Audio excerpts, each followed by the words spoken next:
नमस्कार सभी दर्शकों का बहुत बहुत स्वागत। आज हम चर्चा कर रहे हैं मिथुन राशि की और मिथुन राशि पर बहुत ही विशेष योग बने हुए हैं और एक एक बात को बड़ा तरीके से सुनने का आप प्रयास करेंगे तो बहुत अच्छा रहेगा, क्योंकि मिथुन राशि पर कोई ऐसा ग्रह नहीं है जो आपके लिए नुकसानदायक हो।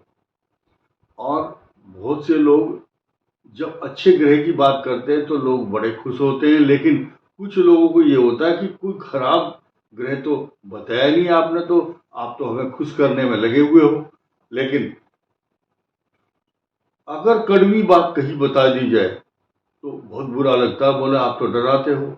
दोनों तरफ से पब्लिक जो है जीने नहीं देती। ज्योतिष शब्द जो है ये शास्त्रों का एक अध्ययन करने का तरीका है। जो सब यहाँ दिखाई दे रहा है ये ऐसा नहीं कि हमारे अपने शब्द हैं, ये पंचांग के अनुसार ग्रहों का ट्रांजिट है, उस पर चर्चा होगी। और एक चीज ध्यान रखना सभी लोग, जो फॉल्स इंफॉर्मेशन देता है या भ्रामक तथ्य फैलाता है, पब्लिक उसको एक ही दिन में पकड़ लेती है। क्योंकि इस चैनल को देखने वाले, इस वीडियो को देखने वाले सारे के सारे बुद्धिजीवी हैं, अध्यापक हैं, प्रोफेसर हैं, जज हैं, वकील हैं और न्यायाधीश के साथ साथ अच्छे सेना के, पुलिस के अधिकारी हैं जिनको ज्योतिष की बहुत अच्छी जानकारी है, अच्छे डॉक्टर, अच्छे सर्जन और अच्छे अधिकांश भारत में जितने टीवी चैनल वाले लोग हैं सब इसको देखते हैं, मुझे मालूम है क्योंकि फोन से बात होती है। इसके अलावा मिथुन राशि पर आज कोई बहाना ऐसा नहीं है जो खराब ग्रह आपको बताया जाए। साथ ही साथ बुध, सूर्य, मंगल, शनि, बृहस्पति, ये 5 ग्रहों की सीक्वेंस या कतार है और ये चमत्कार करेंगे आपके लिए, मिथुन के लिए। एक एक चीज बड़े साइंटिफिक तरीके से बताऊंगा जो कि तर्क के साथ होगी। भद्र योग बनेगा, ये लिखा हुआ सितंबर मास। सितंबर मास में क्या क्या खासियत है? भद्र योग बनेगा। भद्र योग मिथुन के लिए बहुत ही गुणकारी और बड़ा चमत्कारी और लाभदायक होता है। एक एक चीज को बताऊंगा, पहले आप समझिए। बुध, सूर्य, मंगल, शनि, बृहस्पति, ये 5 ग्रह वरदान बने हुए हैं। ऐसी कोई राशि नहीं है जिस पर इतने बड़े ग्रह मेहरबान हो रहे हों। बुधादित्य योग, गज केसरी योग और साथ ही साथ ये शनि हाथी का पांव है आपके लिए, क्योंकि भाग्य स्थान का स्वामी है, यहाँ केंद्र में बैठा है। तो क्या क्या इंपैक्ट होंगे वो भी आप समझिए बड़े आराम से। राहु केतु के प्रभाव की चर्चा की जाएगी। मंगल सूर्य का जो परिवर्तन है वो तो होगा ही होगा इसमें, सितंबर मास में। लेकिन पहले मैं आपको बताऊं, ये तारीख लिखी हुई है 13, 14, 15, 16 और 17।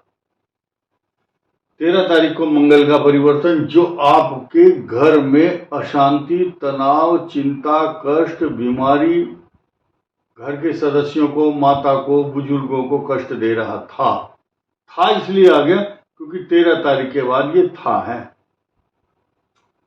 ये वाज हो जाएगा, वाज चल रहा था। अब ये एक ट्रांजिट 13 तारीख को यहां आया, 14 तारीख को शुक्र का परिवर्तन यहां पर आ जाएगा क्योंकि पंचम भाव का स्वामी यहां होगा केतु के साथ। ये अच्छे योग हैं। अब देखिए नई चीज बताऊंगा आपको। केतु और मंगल के मध्य में सूर्य भी है, पापकर्तरी योग बनता है। लेकिन अब यहां आनंद की बात यह है कि बुधादित्य योग जब केंद्र में बनता है तो वो उच्च राशि है, ये मूल त्रिकोण है मिथुन का।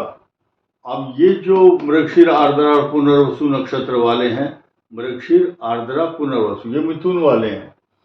ये बहुत अच्छे डिसीजन लेने वाले नहीं होते, जल्दबाजी करते हैं, बुद्धिमान बहुत हैं, दिमाग बड़ा तेज है और चलते चलते भी ये प्लानिंग बना देते हैं।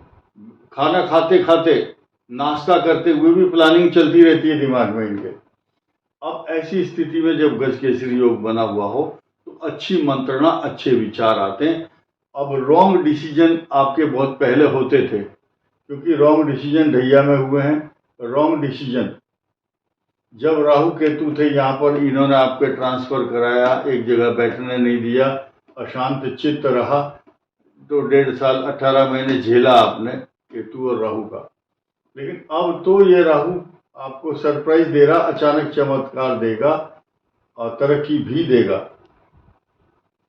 ये मंगल ग्रह पर छोटा सा फोकस डालते हैं कि ये मंगल ग्रह, अगर आप मिथुन राशि के जातक ऐसे हैं जो बाल बच्चों वाले हैं अबो 30 इयर्स, तो संतान को लेकर के कुछ चिंता छोटी सी रह सकती है, चाहे पढ़ाई लिखाई को लेकर हो या स्वास्थ्य को लेकर। थोड़ी सी चिंता आपको संतान को लेकर हो सकती है। इसके पॉजिटिव इफेक्ट देखिए। अब 6ठे भाव का स्वामी मंगल की दृष्टि लाभ स्थान पर पूर्ण रूप से है, तो इनकम हाउस सिक्योर्ड हो गया। पर्सनालिटी बहुत गजब की आपकी पर्सनालिटी है, जिस ऑफिस में जाएंगे सब लोग प्रणाम करेंगे, आपका आदर भाव सत्कार, आपकी इज्जत, आपकी नाक का सवाल होगा। जहां भी आपकी ईगो जो है फर्स्ट में, उसका पालन, मतलब उस ईगो की रक्षा होगी।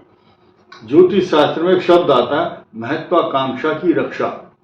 जिन लोगों के हस्तरेखाओं में क्रॉस, जुपिटर माउंट के ऊपर होता है, या क्रॉस होगा या वहां स्क्वायर होगा, ऐसा आदमी अपनी इज्जत और अपने द्वारा कहे हुए शब्दों पर मरने और मिटने को तैयार रहता है। कि तो इसको ज्योतिष शास्त्र में कहा गया है, अपनी महत्वाकांक्षा की रक्षा करने के लिए मनुष्य कुछ भी करने को तैयार है।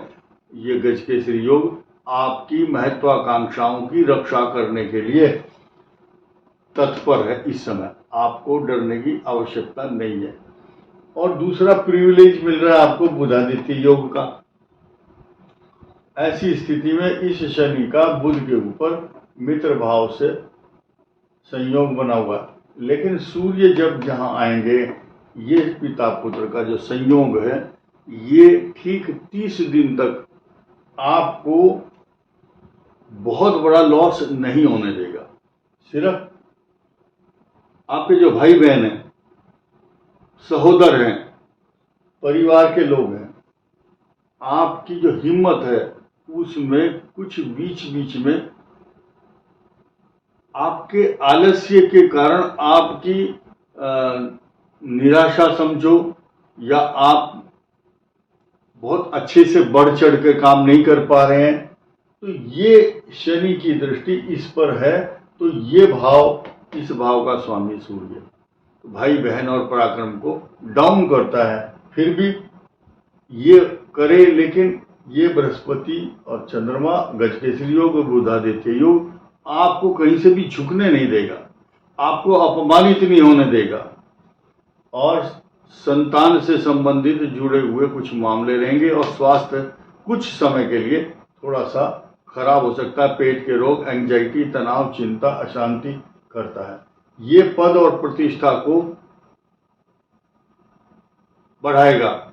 लेकिन जिनके कुछ मामले पहले से पेंडिंग है, झगड़े चल रहे हैं, कुछ नौकरी को, प्रमोशन को, ट्रांसफर को लेकर, या आपके कुछ फंड रुके हुए हैं, या आपका कोई ऐसा काम रुका हुआ है सरकार के या ऑफिस, जिस कंसर्निंग डिपार्टमेंट में, अथवा कोई बिजनेसमैन है, आपके ट्रांसपोर्ट का काम है, चाहे बड़े बड़े सरिया मिल है, चीनी का काम है, मोलेसिस का काम है, या कोई भी बड़े बड़े बिजनेस आप कर रहे हैं, शुगर मिल है, उनको जो रुके हुए धन है उसको पाने के लिए आप जो भी प्रयास करेंगे वो सफल होंगे। गजकेसरी योग, बुधादित्य योग का इसके साथ जो सम्मिश्रण होगा, इसका इम्पैक्ट शुभ होगा।